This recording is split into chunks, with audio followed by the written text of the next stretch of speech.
Okay.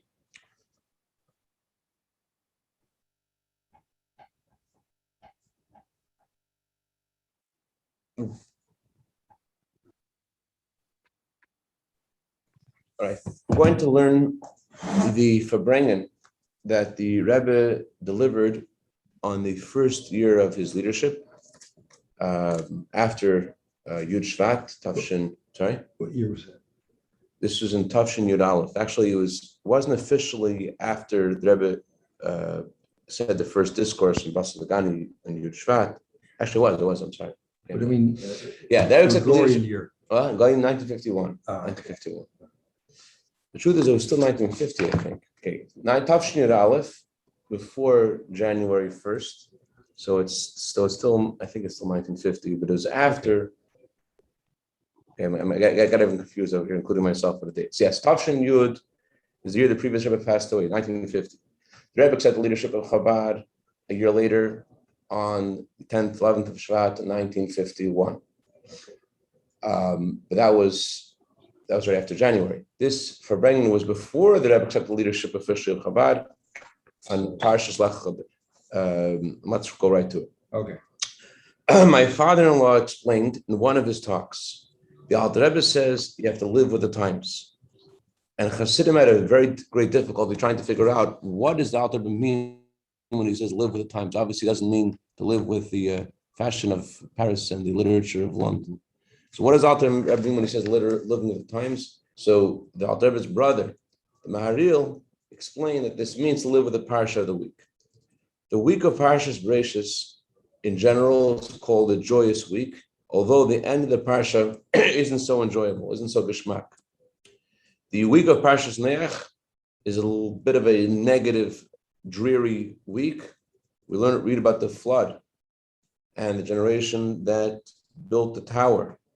But the week of Parshas Lecha is a truly joyous week because every single day of the week we live with Avram Avinu, the first Jew who opened up the channel of sacrifice, and he bequeathed this ability of sacrifice. Oh, Shalom Aleichem Joy. He bequeathed this ability of sacrifice to all Jews in all generations. So this power of sacrifice that Avram Avinu bequeathed to the Jewish people wasn't only to those who were born Jewish. This also extends to those who convert to Judaism. All converts are called children of Abraham, as the Rambam writes in his famous letter, based upon the Yerushalmi, that also converts can say about Abraham, our forefather, because Abraham is called the father of all converts, and that's why converts are expected to have the same level of sacrifice for Judaism as everyone else, because they receive from Abraham. That's the content of what the previous Rebbe related about his what his father had told him. So according to this, we could say that the week of Parshas Lecha is certainly a joyous week because in this parsha we talk about Avram Avinu's level subsequent to his circumcision, and through the circumcision, Avram Avinu reaches a much higher level, incomparably higher than where he was before. Even before he had the circumcision, and even before Hashem told him Lecha, Avram Avinu was already on a very lofty level. In the language of the previous Rebbe, in his talk on Simchas Torah, right before the Friedrich passed away, Tafshin Yud, he said Avram Avinu was 75 years old. He was a bala bayis, bala chuzes. He was a possessor. He was an owner. He was an owner on every single detail of his behavior. And he reached all levels that a person could possibly reach on their own. He even reached a level called Seichel Anel Korayim. Seichel Anel Korayim means like this. The word Avram is made up of two words. Av means father, Ram means high father. So in Kabbalah, it says that Av refers to the source of all of the lights of Atzilus. Av refers to this first sphere of Atzilus, which is the level of Chachma, the source of all the subsequent lower levels of Atzilus. Avram means the sphere of Chachma as it is still absorbed within what is above Chachma. So before Atzilus, there is the desire of Hashem for Atzilus. That's called Keser, the crown. Just like the crown stands above the rest of the body, so too the desire of Hashem for the world of Atzilus is beyond and higher and transcends the world of Atzilus. Within the Keser, within the desire of Hashem, there are also 10 levels, the 10 spheres. Avram means the level of God's wisdom as it is before it emerges as wisdom in the world of Atzilus, the way it's still in its source in the crown. It's called elsewhere in Chassidus, Chacham Estima, the hidden wisdom. The analogy that Chassidus gives for the hidden wisdom is the ability to create ideas. You see that you have ideas flowing through your mind. Where do those ideas come from? You only are the recipient of those ideas. But those ideas have a source in the soul. And that source is called the Koyach HaMaskal, the power to think. The power to think, the power to create ideas, already is in some form in the realm of logic, in the realm of intelligence. There is a deeper and higher level in the soul called Seichel HaYuli HaAtzmi. Yuli is a Greek word which means something which has not been formed. Yuli, it's just like a goylem. It's unformed matter. So in the essence of the soul itself, there is a potential to create all the various soul levels, but they haven't yet emerged as various soul levels yet. There is just a potential to create those various soul levels. So in the essence of the soul, where there's a potential to create the various levels of chachma, different levels within intelligence and different levels of emotions, so there is no intelligence yet. There's just a potential for intelligence. But the Seichel Hanela, Mikol Rayin, the level of Avram Avinu reached, that's analogous to, in our lives, the ability to create ideas, where my ability to create ideas is already in the realm of intelligence itself. It already is called something of intelligence. Although I never get in touch with that level, and I only see what emerges from it. I only see the water coming out of that spout. I don't see the spout itself. But it's still in the realm of logic, and that's why logic emerges directly from it. So compared to this is within Atzilus, within the highest world, the highest level of Atzilus is a Sira Chachma. Now, since we're talking about intellect, and just to give some context over here, intellect doesn't mean, when we're talking about Atzilus, what we think it does. Intellect is, just like in our lives, intellect is a pursuit of truth. Intellect is a wisdom to something. Intellect is the ability to see something. So when we talk about Atzilus, intellect means the ability to see the truth of Hashem. The koyach of Chacham Stima, Seichel HaMaskal, that's the highest ability to perceive godliness. That's what Avram Avinu reached. The Alter Rebbe he classifies Chacham Atzilus as a place where there it's revealed in that place how Hashem is alone, there's nothing besides. What is Chacham Atzilus? The revelation of the truth, how God is alone and nothing besides him. That's the first sphera of Atzilus. Chacham Estima is even beyond that. It's beyond the revelation of Hashem is alone, nothing besides him, even higher than that. Before it's a level of revelation. Revelation already means that it's not the thing itself, it's the way it's revealed. Then there's a higher perception of that same truth, which is incomparably higher than that, and that's Chacham Estima. So Avram Avinu is called Avram, the high father, because he reached that level. And he reached whatever a human being can reach on his own.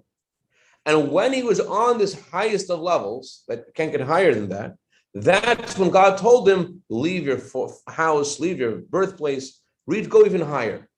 And then after that, after Abraham went higher than what you could possibly reach without God speaking to him, then Hashem gave him another mitzvah of circumcision, which tells us how incredible the mitzvah of circumcision is and where that brings him.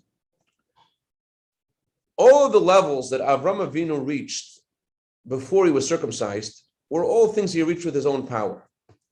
There are things that are still in the realm of creation. Through the circumcision, Avram Avinu reached things which are beyond the realm of creation.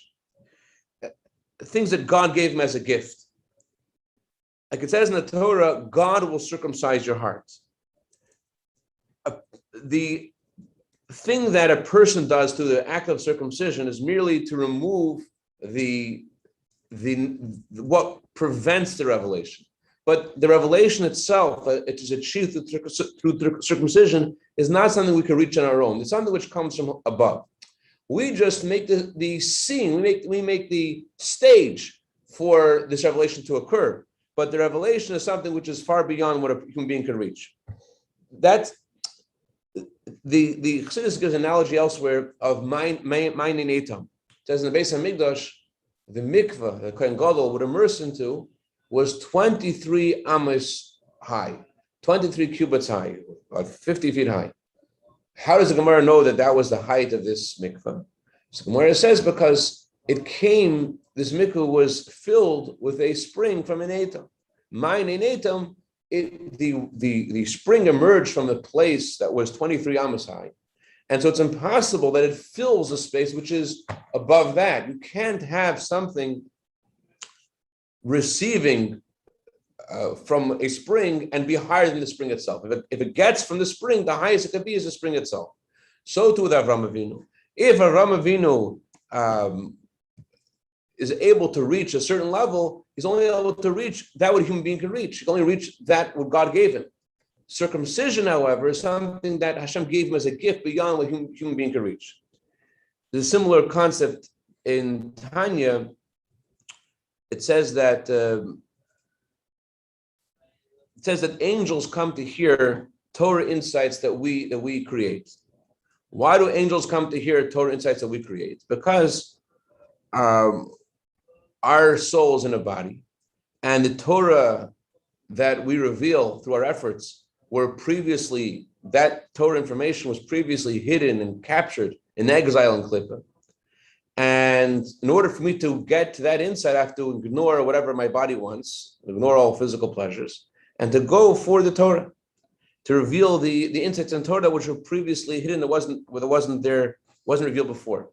So because of this incredible achievement of revealing something that was there before, something that was captured in Klippa, the angels and souls come from the higher worlds to hear the Torah insights that we Neanderthals reveal in Torah. So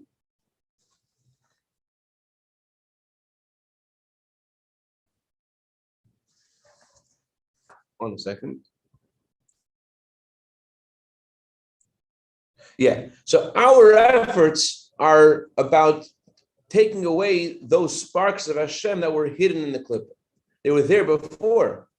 And our efforts are just to unearth those sparks. Similar to Avraham Avinu, that when he circumcised himself, he removed the negativity. That was possible for God to give him a gift.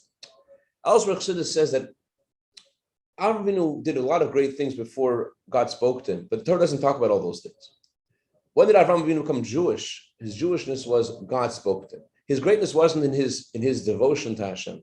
His greatness was in what God gave to him, in the revelation that Hashem gave to him. Human being can do only whatever human being can do. What makes him Jewish is the revelation of godliness. It's something which comes from upstairs. What he does here is merely to create the stage for that to happen.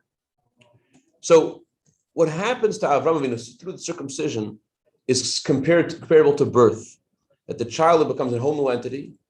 And just like in order to create a child, it says Chassidus that you need to have an infinite power of Hashem to produce a child. Why? Because to create a child, what you're really doing is you're making it possible for mankind to go on forever. So in every birth, there's an expression of God's infinity. So Avraham Avinu getting circumcised is compared to birth, where there's an expression in the circumcision of God's infinite light. So that tells us how great the joy of the week of Lecha is that we're living with Avraham Avinu after he was circumcised. And this joy continues in the weeks after this week, throughout the year, just like the joy of Simchas Torah is meant to be a transcendent light that encompasses all of the lights that are given to us throughout the year, so too the joy of Lecha is meant to continue. So to prepare for the circumcision, to get to the circumcision, to get to this great lofty thing that we're talking about, the first thing Hashem tells them is, go out of your land. In order to reach these lofty lights, he has to leave limitations. He has to leave even holy limitations. There is the limitations that our animal soul confers upon us. The code of Jewish law tells us to act a certain way. Books of Torah ethics tell us to act a certain way. And they tell us how to look at our physical pleasures in our life and to explain. My great-great-grandfather had this custom. He would give a child a ruble. So I'll give you this ruble if you say that the world's not worth a ruble. That was how he did business. So we could learn books of Musar and Code of Jewish law, and we can understand that the physicality doesn't really have a value. So that allows us to lead the limitations of our animal soul. Animal soul says, I'm comfortable doing this, I'm not comfortable doing more. So we're able to address that and to say to the animal soul, listen, you want to sleep? Sleeping isn't valuable. You want money? Money isn't valuable. We're able to go beyond limitations of our body and our animal soul, but that's all within the context of physical limitations. But the Rebbe is talking about something else. The Rebbe is saying you have to leave your spiritual limitations, holy limitations. That's a whole different thing. Regarding the study of Torah, for example, a person may say, you know what my job is? I'm going to be a supporter of Torah. I myself will learn a chapter in the morning, a chapter in the evening, and I'll pay for other people to learn Torah. I have my Torah study do after davening, and I don't need to make an effort in Torah study. Why do I need to learn Chassidus necessarily? And that's what he says about Torah study. Regarding davening, he says, I'll come to shul in middle of davening. I'll get to shul when the chazin's up to, let's say, Yishtabach. And according to the code of Jewish law, when you arrive in shul that spot, you're technically allowed to skip where you get up to over there. You arrived at Yishtabach. You have to, the code of Jewish law says you have to start at Yishtabach. So I'll skip 3/4 of davening, as long as I daven with a minyan. That's what a person might say. I'm going to grind those words of davening very quickly without thinking about what they mean. It's also enough. And it's enough to say, for sure, it's enough to think about what the words mean without thinking about before whom I'm standing. And to take time before davening to think about what I'm doing, that certainly is, the Rebbe says, the person says to himself, instead of doing that, I'll put my hands together. Instead of meditating about God, I'll put my hands together like a servant before his master instead of any meditation. And I can let my mind wander. That's what the person says about davening. I'll skip half of davening, come late. Regarding tzedakah, he says, according to Shulchan Aruch, according to the Code of Jewish law, there is a limit to how much tzedakah you need to give. There's a biblical obligation, there's a rabbinic obligation. I don't have to give more than the amount. To give more than the fifth, not only am I not obligated to give, it's forbidden to give. As the Talmud says, you're not supposed to give more than a fifth. That was yesterday's Rambam. In general, the guy says, I shouldn't be more strict in the commandments of Torah. In the language of the Gemara Yerushalmi says, Dayach masha asher Torah. It's enough what the Torah forbade you. Do I have to be more religious in the Gemara Yerushalmi? So he says, I shouldn't do anything beyond what the law requires. I wish I just act according to the bare limitations. So Rebbe says all of these claims, they're because of the limitations of our mind, including the intelligence of holiness.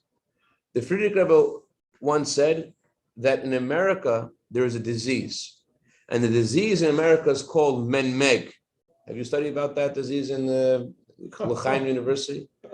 Menmeg means it's allowed. Friedrich Rebbe said there's a disease in America called it's allowed, it's kosher. On the other hand, the opposite, conversely, as we learned last week, the previous Rebbe said that there was expression by Chassidim, that which is forbidden, and that which is permissible, we don't need it. It says in the Gemara that a ignoramus is forbidden to eat meat. Doesn't mean it's literally treif, not kosher from to eat meat, because whatever is forbidden in Kabbalah, whatever the Torah says is forbidden, Kabbalah tells us that means it's attached to the klippa, it can't be elevated. You can't make a bracha on it. If a person eats something which is not kosher, even though he uses the energy to learn and to daven, the energy there can never be elevated. It's the word asur in Hebrew. Asur means it's attached. You can't elevate it. So meat for ignoramus is not attached to the evil. It could be elevated. And this ignoramus must say a blessing before he eats and a blessing after he eats. But what this means is, similar to this expression of Chassidim, That which is forbidden is forbidden. That which is permissible is unnecessary. Meaning, this guy who is ignorant in Torah, that extra energy he's going to get from the meat is not going to. He's not going to be able to channel that and use it for holiness. He doesn't have that level of consciousness. So Chassidus says that the purpose of eating is not for the person that he should receive from the food, because a person is higher than the food. An neshama is higher than the food you're eating. The reason why God ordained that we need to eat is for the sake of the food, in order that we should elevate the food. And the food is waiting for us to eat it, so we should elevate. That's really what's going on. The food is waiting for us. We think we're waiting for the food, but really the food is waiting for us. The Rebbe Rashab, the previous Rebbe, related that his father was once eating, and something fell off his fork into his plate. And the Rebbe Rashab said, the food is, I think it was a piece of fish actually, it's not ready yet to be elevated. It's not yet, he doesn't want to go anywhere. If I remember correctly, another occasion, the Rebbe said that the Rebbe Rashab was eating fish, and it says in Gemara, Kabbalah, that the souls of the righteous specifically their incarnation is in fish when they need to be rectified. It's not the way they're supposed to. So the Rebbe Rashab remarked, this was an angry Torah scholar. He doesn't want to go up yet. He doesn't want to. He wants to. He's not ready yet. So this idea that the food wants us to eat it, that's when our consumption of the food is not because of our own desire. In other words, I'm eating the food because the food wants me to eat it. But if I'm eating the food because I want to eat it, for my sake, because I want to receive from the food, so not only am I not elevating the food, on the contrary, the food's bringing me down. And since the food's bringing me down, I'm also bringing the food down. So since the food caused me to go after something which leaves much to be desired, so I've descended because of the food, so now the food is descended as well. It's similar to what the Friedrich Rebbe says about walking in the street. The Friedrich Rebbe says when everyone walks in the street, they have to think about Torah. Everyone in their level, Chassidus, Gemara, Mishnayos, and Yaakov, at least a verse of Chumash, a verse of Tillim. And if not, the previous Rebbe says, the stone itself tells you, you goylam, you bulach, why are you stepping on me? Although a person is loftier than the stone, the realm of the human is higher than the inanimate. But why is the human better than the inanimate? Is because he has intelligence. But when a spirit of foolishness enters him, and he's not doing his job, so then the stone says to you, you're a goylam. Why do you step on me? So at the previous Rebbe said that when Mashiach will come, that's we're going to hear it. The stone will actually tell us this. But after all these explanations, from the perspective of logic, even from the perspective of the logic of a Jew, there's still a question. What's forbidden according to Torah is forbidden. But that which is permissible, since the Torah says it's permissible, why are you telling me that which is permissible is unnecessary? The Torah says it's permissible. And the answer is that we shouldn't enter a thrust and parry, a back and forth with our intellect. Because if you go into the realm of questions, then you'll have a question, the Babylonian Talmud, Jerusalem Talmud. Rather, our approach has to be with sacrifice and Kabbalah sale, to accept the yoke of Hashem upon ourselves. In the beginning of the first step of serving Hashem is accepting the yoke of Hashem upon yourself. And that's the meaning of sacrifice. The word Hebrew for sacrifice is Mesiras Nefesh. Mesiras Nefesh doesn't mean to actually jump off a roof and kill yourself. Mesiras Nefesh means, Chassidus explains, to give away your desire for Hashem, to give away even your desire for holiness. The Rebbe once said that it was in the middle of a discourse in Achron Shal Pesach in 1954. The Rebbe spoke about a person. There was a moment in the Farbrengen. The Rebbe said, the neshama tells Hashem, leave me alone. Let me cleave to you for a minute. And Hashem knocks on the door, and Hashem says, behind this door, there's a child who needs to learn Kometz Alafa. So go out of the room that you're in and go play with the child for half an hour. So he will say Kometz Alafa. And Hashem was like, no, I don't want to. Hashem says, no, I want you to go out of the room. So that's the meaning of Lecha, going out of the realm of our desires, not only the desires of our animal soul, but even the desires of holiness. As the Rambam says that every Jew really wants to do holy things. But to go beyond the limitations means to go even beyond the limitations of our neshama, of our limitations of holiness. And this is especially relevant in the time of exile before Mashiach comes. At this time, it's not enough to serve Hashem with logic. There's a need for sacrifice. And only with this power of sacrifice can we go through the exile. As the author writes in Tanya, in chapter 25 at the end, the author asks a question: why is it that Moshe Rabbeinu told the generation entering Israel specifically to say Shema twice a day? Why did they have to know about saying Shema? In the desert, they didn't know about this. Only when they entered Israel, they had to say Shema twice a day. The answer is, the author says that when you say Shema, the theme of Shema is you're giving your life to Hashem. We say Hashem Echad, the result says you have to have in mind, I'm ready to give my life for Hashem. So the Alter says that this idea of giving yourself over to Hashem, that you're ready to give your life for the sake of Hashem, that has to be kovua, belibay, tamid, mamish, yemum, v'layla, loyamish, v'zachrei. It has to be set in your heart all the time, never leaving your memory, always to think about that. Why? Only with that paradigm, only with that thought, are you able to overcome the Yetzer Hara. The Alter explains, if I'm ready to give away my life rather than sever my bond with Hashem, so how much more so should I be ready to give away all kinds of vanities, all kinds of things which aren't important, rather than sever my bond with Hashem. So the generation entering Israel, it wasn't because they had to contend with the 31 kings in Israel. That's why they had to have sacrifice. They didn't need sacrifice. God promised them that He's going to do miracles for them.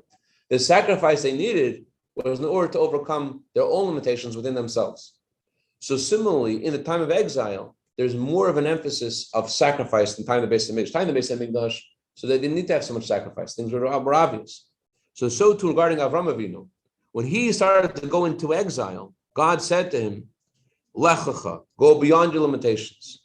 And with this power of going beyond limitations, he is able to go to the land, to go to the world, knowing that although the Gemara says that when you go on the road, there are three things that you lose, but not only did Avram Avinu not get weaker in those three elements, we learned in Chitas yesterday, on the contrary, Hashem promised him that Hashem's name will be greater, that meaning not Avram Avinu's name will be greater, but Avram wasn't arrogant, he wasn't conceited, he just wanted Hashem's name to be greater. So specifically by him going on the journey, not only did he not lose out on his wealth and the ability to have children, and on the contrary, Hashem made his name great, and this was all in the merit of his accepting Hashem's commandment, Lecha, to go beyond his limitations, until you reach the level of circumcision, which, as we said, is a revelation of lofty lights of Hashem, comparable to revelation of birth. Okay, we'll stop here. Any questions or comments? All right, have a great day.